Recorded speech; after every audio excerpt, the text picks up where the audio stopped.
A lot of fishes taste nice, but doctors say not all are good for men who want to have kids. Mackerel and tuna are to be avoided because they are high in mercury and can negatively affect the level of omega-3 in the body, leaving the sperm deformed or damaged. Fish rich in omega-3 or zinc are more recommended. Doctors say men who indulge in regular intake of alcohol and carbonated drinks are prone to infertility. Alcohol affects sperm production and caffeine damages the sperm. Smoking slows down the movement of the sperm, which needs to be strong and active to fertilize the female egg.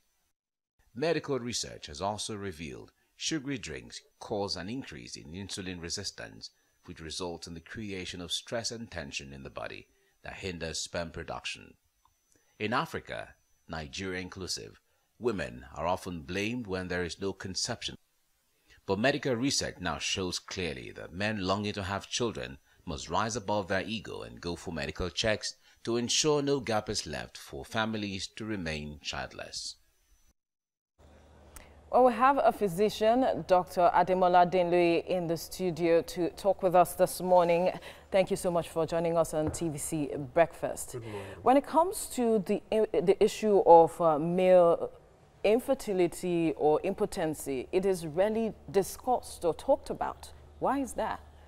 Well, that's a problem with this society. We're not as open as the rest of the world, and so many conditions are kept under wraps. It's not even infertility alone or impotence that we don't discuss. There's so many other conditions. When most people are ill, they keep it under wraps, you know, they don't talk about it. But what is at the root of impotence for men? Well, when you look at it from the perspective of infertile couples, that is couples who have been having unprotected sexual intercourse for about a year without pregnancy, the incidence is about 50-50. So at least 50% of the couples who are infertile, the problems are caused by men. Wow. So how then do they deal with this? Because some persons might not even know that they are impotent. What are the signs?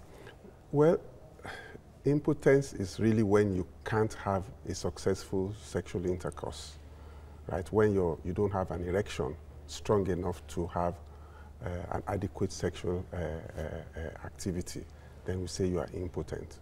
In other words, the term we use today is erectile dysfunction. Yes. So how do they begin to address this? This is why you're here. Well, like everything, if you have a problem, you should see your doctor. In this country, we expect every family or every person to have a primary care physician. You know, that's the person you see on a regular basis. And then if he cannot deal with it, then he will send you to the appropriate specialist to deal with it. So now, are there habits? Because in the reports we had, there were several things mentioned, but then are there habits that could lead to a man being impotent? Oh, well, yes. Most of the time, impotence is caused by other conditions. Diabetes, hypertension, enlarged prostate, alcoholism, drug abuse, so many other illnesses, sickle cell.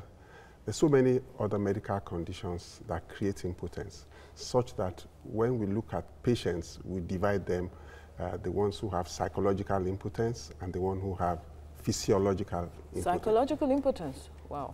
Yes, you know, which means there's basically nothing wrong with them. It's just a mind problem. Yes.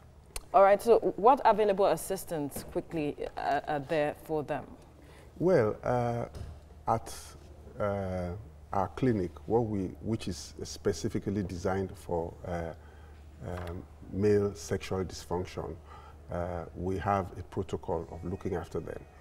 And we have all sorts of medication, which makes us to help about 80% of the people who have issues. All right, so Dr. Ademola Adenloye, we have to leave it here at this point. Thank you so much for speaking with us this morning.